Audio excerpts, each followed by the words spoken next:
Alright, what's up everybody?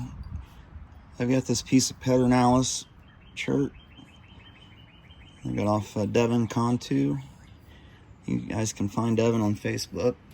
I think he's still selling some of this stuff. I'm just practicing my direct percussion and isolating my platforms. And I've been using this little piece of sandstone, whatever I did with it, as an abrader, and an edge turner, and a platform isolator. It's kind of a medium soft grit, and it kind of grabs the edges pretty good. So it works well for isolating platforms and turning the edge.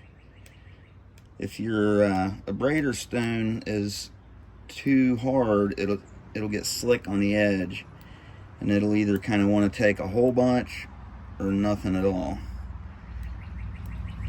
So it's nice to have that kind of medium soft grit.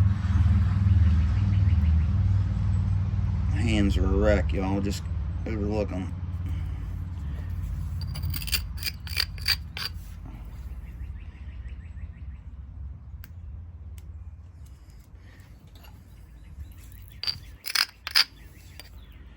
I keep grabbing my daggone carborundum abrader. Force of habit. Okay, so where am I here? I took 3 flakes. I took one here, one here, one here. And now my next one was going to be right here. So I'm going to braid that platform and brush it up, which will drop it, make it lower. I don't think much happened when I did that, but so I got a little step, or like it's a little step, I guess you would say, right there on the edge. So I could probably get that to go with my copper billet, but I'm trying to practice making these things perfect. So if I start on just on the edge of it and work my way into it, maybe get over here and whoop, you don't want to take too much, just barely nip it off there. Probably get the rest of it with a little crunch.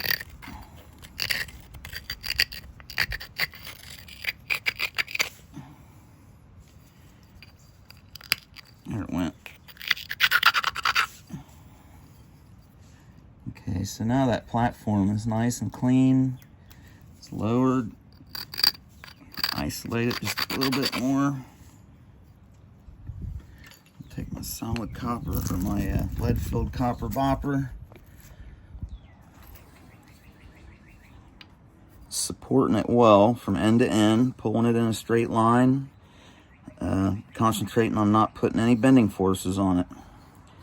I need to give it some back edge support so it spreads out in here a little bit. I'm trying to get it down flat with this. Don't need a huge flake. Would have been nice to get one a little bigger than that though.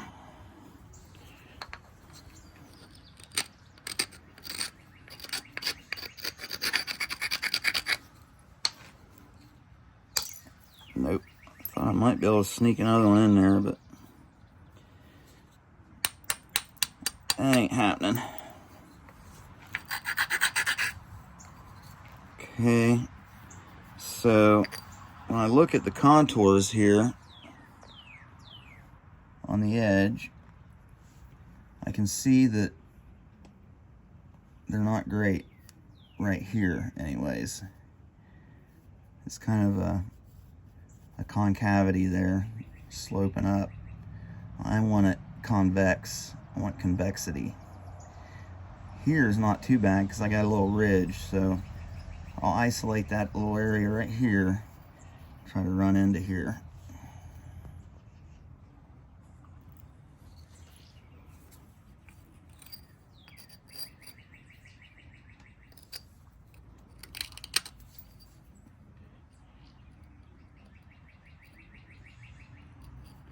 What was I looking at right here?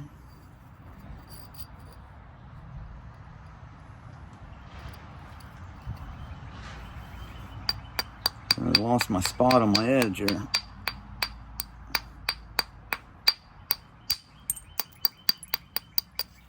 I think I was pointing at that one, but I really don't need one there. A little farther up. Maybe I was pointing at this one. If not, we'll pretend. Okay.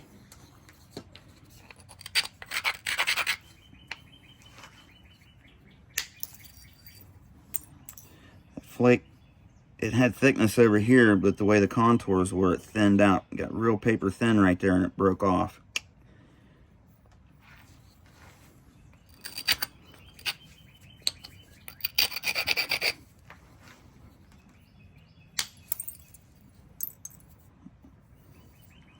Able to sneak another one in there.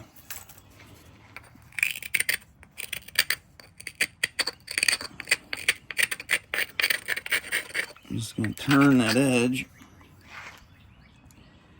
Take a look.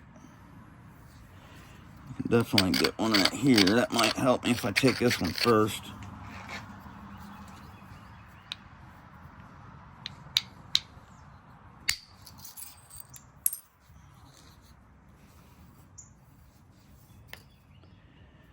It's not horrible. I need another one right in here. I really need one right here, I guess.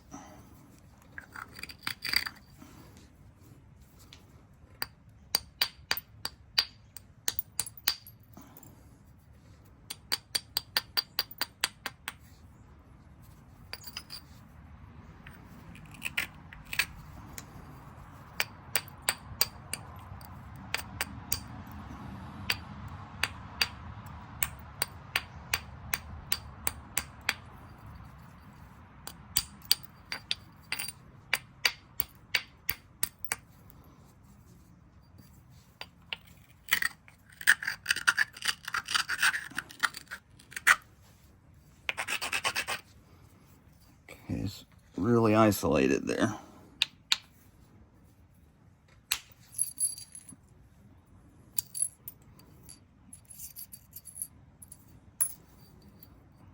I'm not really getting as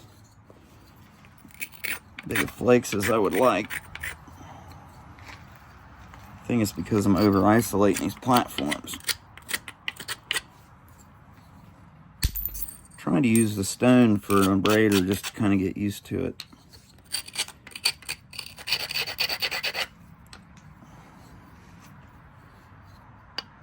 Turn this edge just a little bit.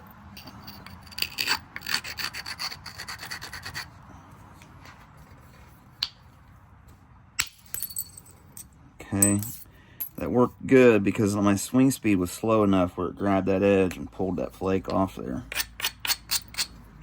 If I would have been swinging any harder, I think that edge would have failed.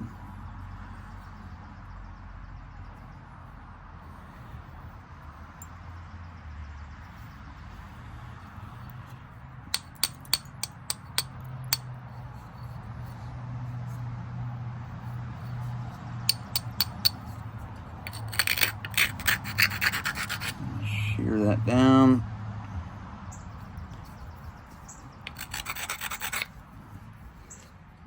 Let's see if I can get one right there. I just hit that continuous platform there. I didn't isolate it.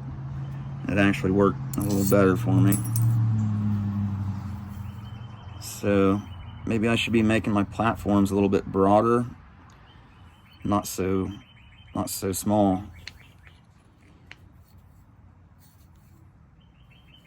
I think that will help.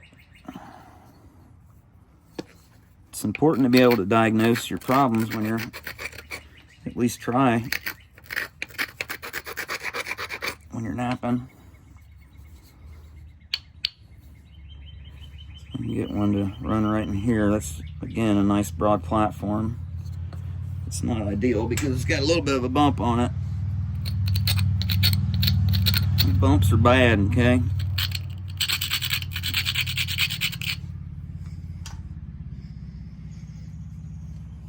Okay. Oh, Man.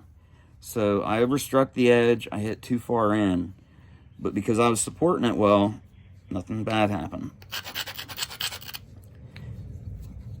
That's another advantage of not swinging for the fences every time. Okay. Man, it didn't let go that time either. It's that bump. That's that bump getting me.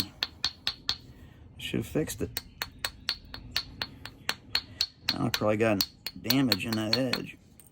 Maybe not. Okay, I'm gonna go back to my carborundum abrader here for a little bit.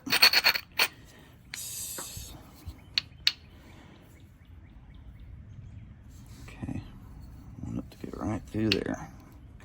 Visualize the flake.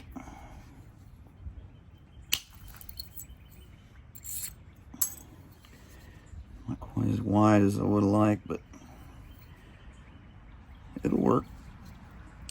Okay, take the edge of my bopper and I'll just kind of nip on the edge here and try to roll this back down. You see how this ridge is flaring way off to the side right here? This ridge is going pointing up towards the tip. If I take a little flake right here, it'll straighten this ridge out. It'll point it straight towards this. Help isolate this mass right here. Okay, so I'm just going to take that in a little bit. Wow, look at that. That's lined up for success right there.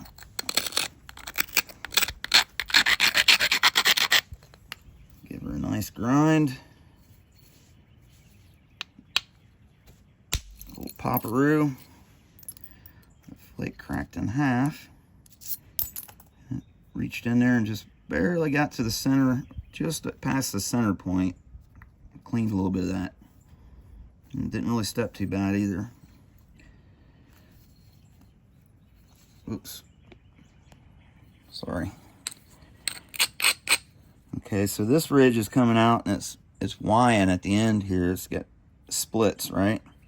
So we don't want that. We want one ridge continuous going all the way to the edge. So how do we fix that? Well, this ridge over here isn't doing any good anyways because it's like a spurred area where it's hanging down below the rest of the mass. So we can just get rid of him. Trim down over here just a little bit, just to get us set up to knock this ridge that we don't want right here off. Just some little brushing flakes, nothing major. All right, look at that. No more split at the end there. Now it's just one continuous ridge.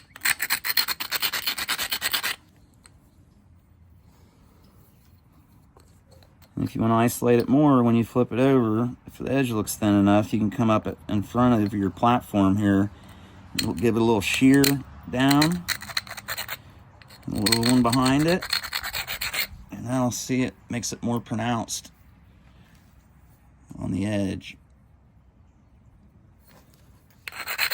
It exposes it.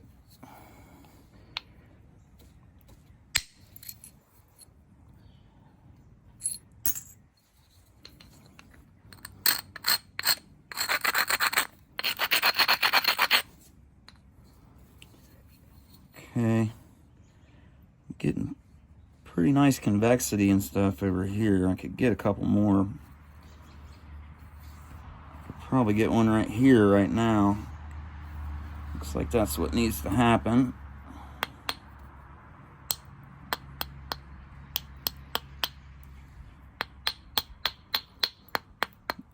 Just gonna kind of isolate that a little bit.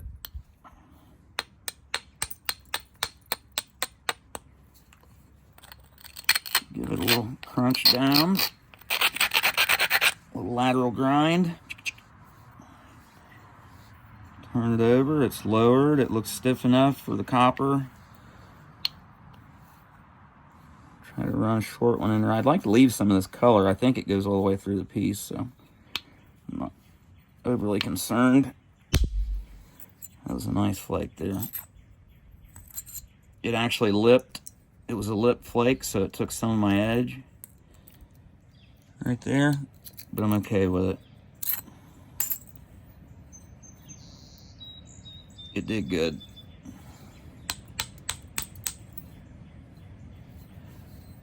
Okay.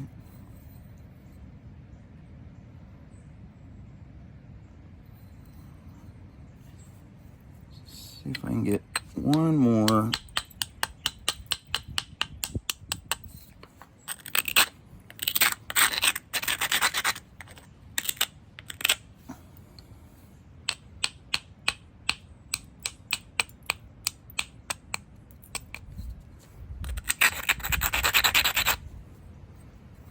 Good, right through there.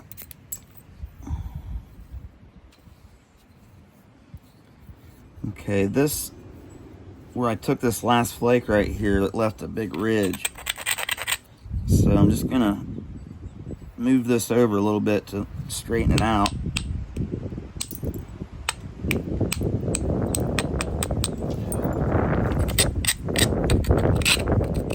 Sorry about the wind, guys. I'm sure that's noisy. Ooh.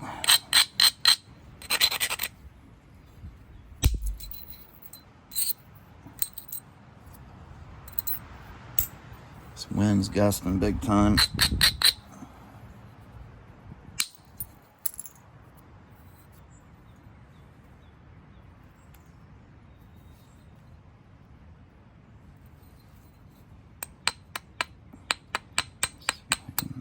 Isolate a little bit of an area right here.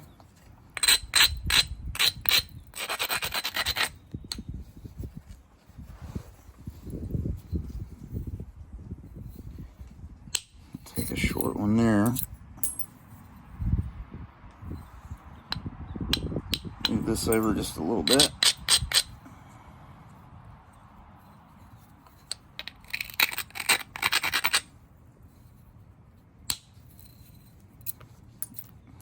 Little one there.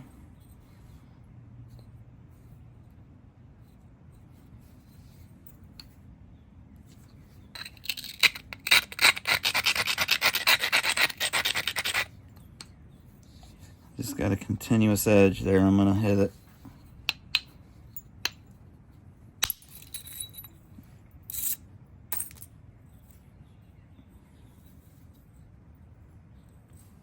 Okay. Got a ridge left here coming into this area.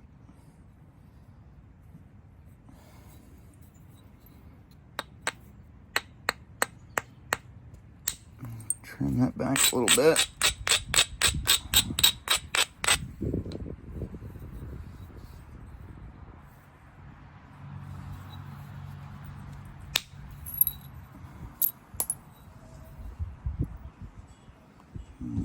Don't want to get too carried away there. Turn over and run one into here.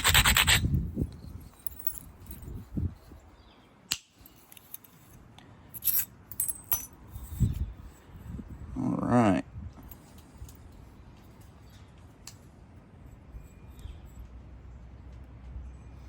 Very nice.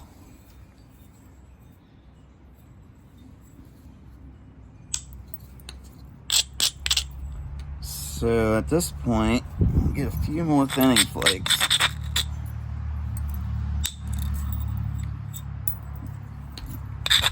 Kind of knock some of these big deltas down a little bit. Blending flakes, maybe.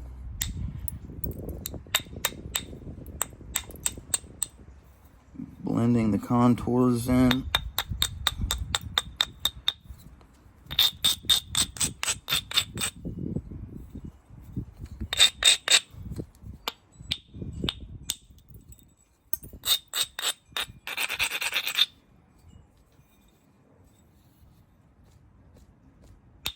Ooh. Oh, there's a little seam or fracture going in on that edge. Right there. Got it. I got it.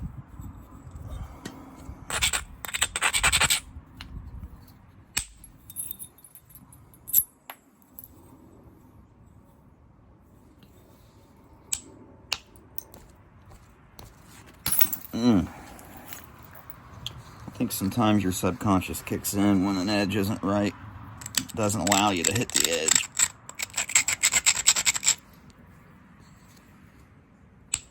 Come on. Trying to blow it off there.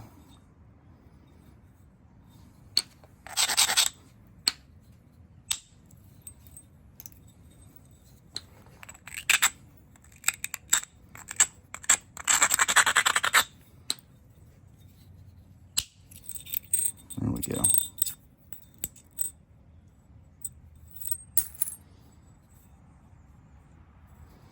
So learning your edges is a big part of flint knapping. Once you learn your edge needs to be a certain dullness or stiffness or shaped a certain way, it'll really help you out. And it's not the same for all different tools, you know, depending on the mass of what your tool is and the material and how hard you're swinging. You need to kind of do a little preparation on your edges, and I'm starting to figure that out real fast after knapping for almost 3 years. Speaking of which, I'm gonna should I announce that? Yeah, I guess I'm going to have a gallery of some available points that I have on flintknappers.com. I don't know if you guys have ever visited that website, but there's a ton of awesome flint knappers that have galleries on there, and you can purchase their points through that site. And they ask, one of the requirements is that you flint knap for 3 years before you open a gallery on the site or whatever. So June will be 3 years.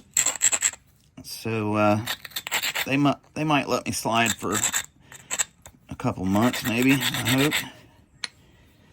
So anyways, I'm going to be doing that shortly, and or sometime in the next week or two probably, and getting a gallery set up on that flintknappers.com. You guys can find tons of other people's work on there as well. I know, well, I haven't been on there recently, but like everybody from Marty Reeder to Doug Alcorn, to, you name it. There's lots of really, really good flint knappers that post their work there and sell it there.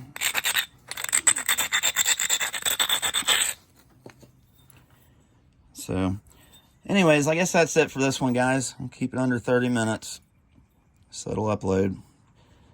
But I'll continue thinning this thing down and see what we can do with it. All right, thanks for watching, y'all. Have a good day.